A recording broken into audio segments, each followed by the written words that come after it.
السلام علیکم، سبسکرائب کریں ہمارے چینل کو اور بیل آئیکن پر کلک کرنا نہ بھولیں تاکہ آپ دیکھ سکیں ہماری نئی نئی ویڈیوز۔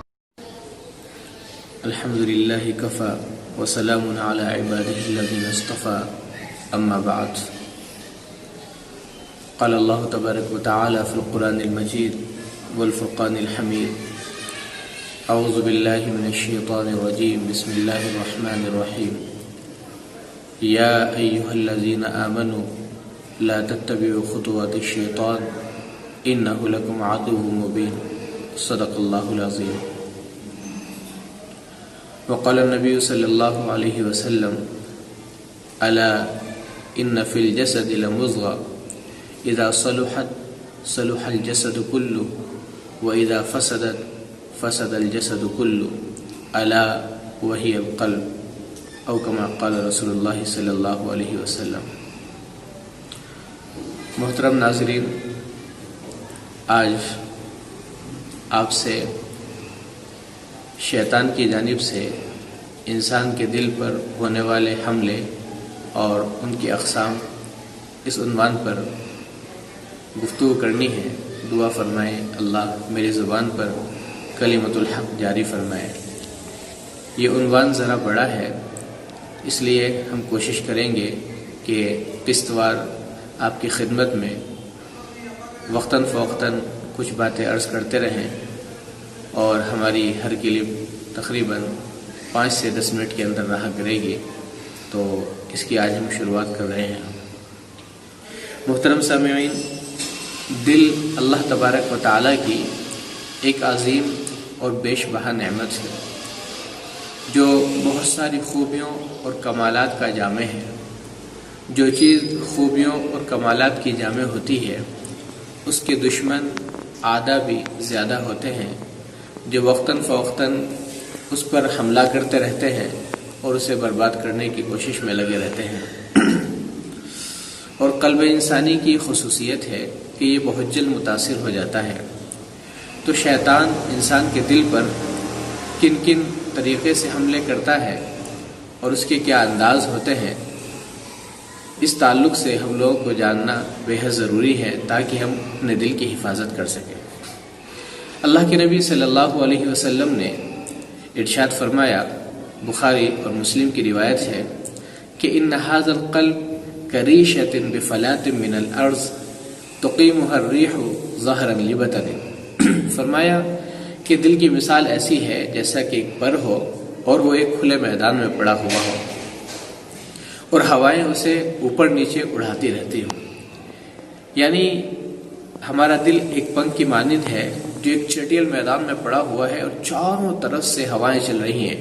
کبھی دائیں طرف لے کر جاتی ہیں، کبھی بائیں طرف اسے لے کر جاتی ہیں، کبھی اوپر لے کر جاتی ہیں، کبھی وہ ہوا کے زور سے نیچے آ جاتا ہے. تو یہ ہمارے دل کی مثال ہے. تو اسی طرح شیطان اور ہماری نفسانی خواہشات یہ بھی ہمارے دل کو کسی ایک حال پر نہیں چھوڑتے.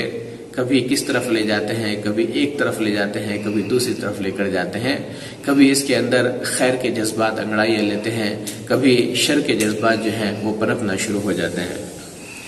محترم سامعین، علماء راسخین نے کتابوں میں لکھا ہے کہ دل پر جو حملے ہوتے ہیں وہ 2 طرح کے حملے ہوتے ہیں، ایک شبہات کا حملہ اور ایک شہوات کا حملہ. شبہات کا حملہ یہ ہے کہ شیطان جو ہے وہ انسان کے دل میں اللہ کی ذات کے تعلق سے وسوسے ڈالتا ہے کہ اللہ کی کوئی ذات نہیں، اس دنیا کا کوئی وجود نہیں، یہ دنیا خود بخود پیدا ہو گئی ہے، خود بخود اس کا نظام چل رہا ہے. سورج نکلتا ہے، ڈوبتا ہے، چاند کی روشنی نظر آتی ہے، پھر مدھم پڑ جاتی ہے، ستارے چمکتے ہیں اور پھر جو ہے ان کی روشنی جو ہے وہ مدھم پڑ جاتی ہے. اس طرح کے خیالات ہمارے دل میں ڈالتا ہے، کبھی عقائد کے تعلق سے، کبھی جنت کے تعلق سے، کبھی دوزخ کے تعلق سے، کبھی حشر کے تعلق سے، کبھی نشر کے تعلق سے، کبھی قبر کے تعلق سے، کبھی عالم برزخ کے تعلق سے. اسی طرح ہمارے دل کے اندر وہ شکوک و شبہات ڈالتا رہتا ہے، اور یہ شکوک و شبہات کبھی کبھی ہمارے دل کے اندر اس قدر تیز ہو جاتے ہیں کہ ہمیں ہر ایک چیز کے تعلق سے جس کا تعلق عالم غیب سے ہے ہمیں شک ہونے لگتا ہے. اور بس اوقات ایک انسان وہ حلقہ ایمان سے نکل کر حلقہ کفر سے منسلک ہو جاتا ہے۔ تو شبہات کا حملہ یہ بڑا سخت اور بڑا خطرناک حملہ ہوتا ہے شیطان کی جانب سے، تو اس لیے ہمیں اس شیطانی حملے سے اپنے آپ کو بچانا بے حد ضروری ہے۔ دوسرا حملہ جو شیطان کا انسان پر ہوتا ہے وہ شہوات کا حملہ ہوتا ہے۔ شہوات کہتے ہیں خواہشات اور لذات کو۔ جب شہوات کا حملہ انسان کے دل پر ہوتا ہے تو صرف اس کا اثر دل تک ہی محدود نہیں رہتا، بلکہ اس کا اثر انسان کے تمام اعضاء تک سرایت کر جاتا ہے۔ جب دل پر شیطان حملہ کرتا ہے تو اس کا اثر آنکھ پر بھی ہوتا ہے، اس کا اثر زبان پر بھی ہوتا ہے، اس کا اثر کانوں پر بھی ہوتا ہے، اس کا اثر ہاتھوں پر بھی ہوتا ہے، اس کا اثر پیروں پر بھی ہوتا ہے، اس کا اثر پیٹ پر بھی ہوتا ہے، اس کا اثر فرج اور شرمگاہ پر بھی ہوتا ہے۔ یعنی انسان کا پورا وجود وہ متاثر ہو جاتا ہے جب شیطان دل پر حملہ کرتا ہے۔ گزشتہ زمانے میں جو نفسانی خواہشات کے آلات و ذرائع اور دوافع و اسباب تھے وہ بہت کم تھے۔ ایک انسان جب گھر سے باہر نکلتا تھا تو اگر اسے اپنی آنکھوں سے کسی غلط چیز کو دیکھنا ہے تو اسے بہت کم وہ چیز نظر آتی تھی، کبھی کبھار کسی پر نظر پڑ گئی۔ لیکن آج کا جو ماحول ہے یہ بڑا خطرناک ماحول ہے، یہ بڑا ہی مفسد ماحول ہے۔ آپ جہاں بھی جائیں، جس طرف بھی جائیں، آپ جہاں بھی نکل جائیں اور جہاں تک اپنی نظر کو لے جائیں، آپ کو شہوانی اور نفسانی اور آپ کو جو ہے اپنے دام فریب میں مبتلا کرنے والی چیزیں جو ہیں وہ ہر جگہ نظر آئیں گی۔ آپ نظر اٹھائیں گے تو بد نظری شروع ہو جائے گی۔ آپ جو ہے کسی چیز کو دیکھیں گے تو اس پر ننگی اور اوریاں تصویر آپ کو نظر آئے گی۔ آپ ماچس کی ڈبی خرید لیجئے، آپ صابن خرید لیجئے، آپ شیمپو خرید لیجئے، آپ جو ہے آٹا خرید لیجئے، آپ کوئی دوا خرید لیجئے، آپ کسی بھی چیز کو خریدنے کے لیے چلے جائیے، آپ کو ایسی تصویریں نظر آئیں گی کہ آپ جو ہے اسے دیکھیں گے اور اس کے اثرات جو ہیں وہ آپ کے دل پر ہونا شروع ہو جائیں گے، اور اس کی وجہ سے آپ کے جسم کا سارا نظام بگڑنا شروع ہو جائے گا۔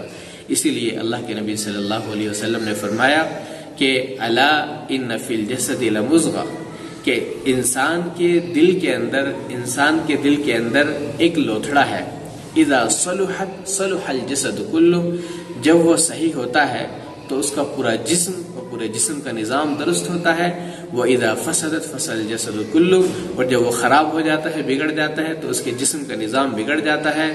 فرمایا الا وہی القلب، سن لو وہ دل ہے۔